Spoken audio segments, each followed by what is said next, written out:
कच्चा चिट्ठा में आज बात अगस्त में होने वाले बहुत ही बड़े कोहराम की। दरअसल महायुद्ध का अंत क्या परमाणु बॉम्ब गिरने के साथ होगा, यह सवाल बरकरार है। यह सवाल इसलिए क्योंकि रूस ने एक बार फिर यूक्रेन पर एटम बॉम्ब गिराने की बड़ी धमकी दी है। हालांकि इस धमकी के पीछे नियम और शर्त यह है कि अगर हालात हाथ से निकलने लगे तो रूस युद्ध का अंत परमाणु बॉम्ब से करेगा। रूस की इस ताजा धमकी के बाद कीव से लेकर वॉशिंगटन डीसी तक हड़कंप ही हड़कंप मच गया है।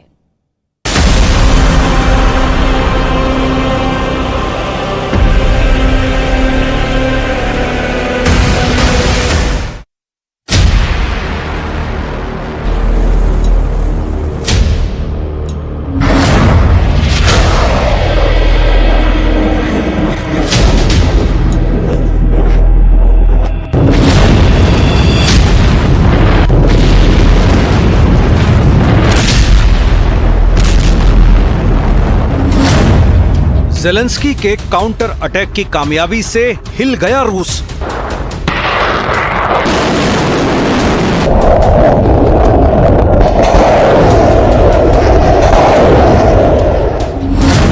पुतिन को नहीं मिल रही मनचाही जीत।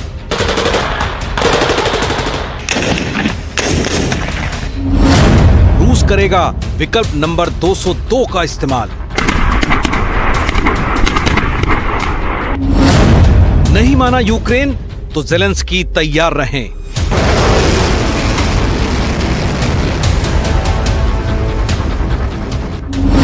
रूस यूक्रेन पर गिरा देगा परमाणु बम।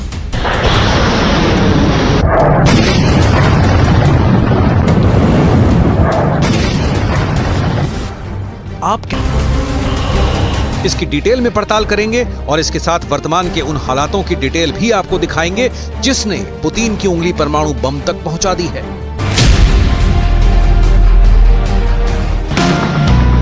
महायुद्ध के बादल जिस दिन से आसमान पर उमड़े उसी दिन से एक परमाणु बम और दुनिया का अंत थ्योरी चल रही है।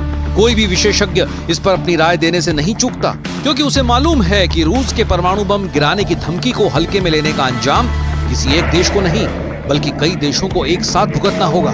एक्सपर्ट्स जोर देकर कहते हैं कि जिस लेवल पर पुतिन युद्ध लड़ रहे हैं उनके पास अंतिम ऑप्शन परमाणु बम ही बचता है।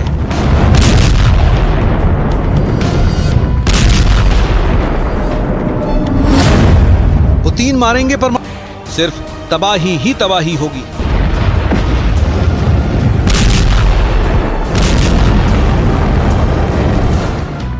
अब आते हैं वजह नंबर 2 पर कि पुतिन को फिर परमाणु धमकी क्यों देनी पड़े। पुतिन मारेंगे परमाणु बम। वजह नंबर 2, ज़ेलेंस्की का जोश। हाल के दिनों में यूक्रेन की ओर से रूसी सीमा के अंदर हमले बढ़े हैं, जिसकी पुष्टि यूक्रेन भी कर रहा है। जबकि रूसी सेना ने यूक्रेन के कई ठिकानों पर हमले किए और उन्हें कब्जाने की कोशिश की, लेकिन युद्ध का समय बढ़ने के साथ ही उसकी ये कोशिशें नाकाम होने लगी हैं।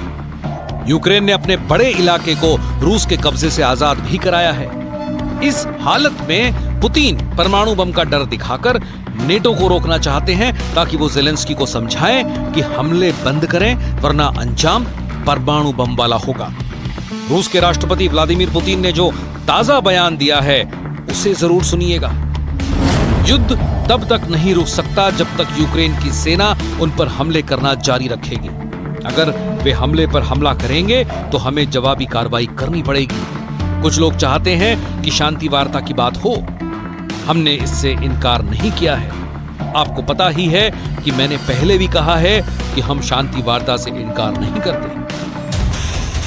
युद्ध शुरू होने के बाद से ये लगभग पहली बार है जब रूस के राष्ट्रपति ने यूक्रेन से शांति वार्ता को लेकर सार्वजनिक मंच से ऐसा बयान दिया हो।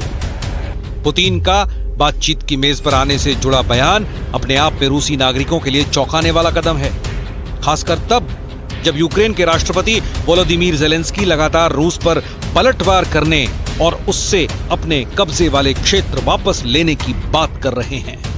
माना जा रहा है कि यूक्रेन की स्पेशल फोर्सेस की तरफ से बखमूत में रूसी सेना के खिलाफ बढ़ाए गए हमलों और उसके लगातार पूर्व की तरफ आगे बढ़ने का असर अब दिखने लगा है।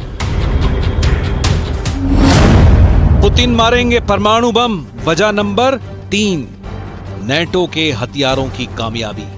अभी एक महीना पहले यानी जून में ही पुतिन ने यूक्रेन के साथ किसी भी तरह की शांति वार्ता की बात को नकार दिया था। पुतिन ने दावा किया था कि युद्ध में यूक्रेन को सफलता मिलने का कोई मौका ही नहीं है। तो एक महीने में ऐसा क्या हो गया कि एक तरफ पुतिन परमाणु धमकी देते हैं और दूसरी ओर शांति वार्ता पर भी विचार से परहेज नहीं रखते। मतलब पुतिन युद्ध और शांति के बीच की स्थिति में है। इसका कारण यूक्रेन के हमले भी हैं। ज़ेलेंस्की को मिल रहे नेटो देशों का हथियार भी है और पुतिन की सेना की स्लो वॉर है। ऐसे में पुतिन के पास हाइपरसोनिक मिसाइलें, किंजल, S-400 जैसे सिस्टम, हजारों टैंक और लाखों गोलियां चलाने के बाद परमाणु बम का ही एक ऑप्शन बच जाता है। पुतिन मारेंगे परमाणु बम। वजह नंबर 4, वैगनर आर्मी का बिखरना। रूस को यूक्रेन में जबरदस्त कामयाबी दिलाने वाले वैगनर ग्रुप का अचानक बिखरना भी पुतिन के लिए नुकसान पहुंचाने वाला साबित हुआ है। खासकर पुतिन के वफादार येवगेनी प्रिगोजिन का अचानक रूस की सेना के खिलाफ बगावत करना और बाद में उन्हें बेलारूस भेजे जाने का असर देश की युद्ध रणनीति पर पड़ा है। पुतिन मारेंगे परमाणु बम। वजह नंबर 5, युद्ध का लंबा खींचना। रूस की सेना मैदान में इस तस्वीर के साथ उतरी थी कि ज्यादा से ज्यादा 72 घंटों में कीव फतेह और जवान वापस अपने बैरकों में आ जाएंगे। लेकिन हुआ ये कि एक बार युद्ध छिड़ गया तो फिर पत्ता पुतिन के हाथ से निकल गया। नेटो को पुतिन को मजा चखाने का यूक्रेन युद्ध बहुत बड़े हथियार की तरह दिखा और ज़ेलेंस्की के पास पुतिन को जवाब देने के अलावा कोई विकल्प भी नहीं है। ज़ेलेंस्की को इसमें साथ मिला अमेरिका का और लड़ाई जमीन पर रूस यूक्रेन की दिखती रही। लेकिन असलियत में युद्ध अमेरिका बनाम रूस हो गया। नतीजा है कि 18 महीने होने चले हैं और जंग अब भी फुल ऑन है। कब तक चलेगी ये कह पाना मुश्किल है, क्योंकि अब तो पुतिन ही यूक्रेन पर गोले नहीं दाग रहे, ज़ेलेंस्की भी रूस को निशाना बना रहे हैं। ड्रोन के बाद अब मिसाइलों से भी रूस पर प्रहार हो रहा है।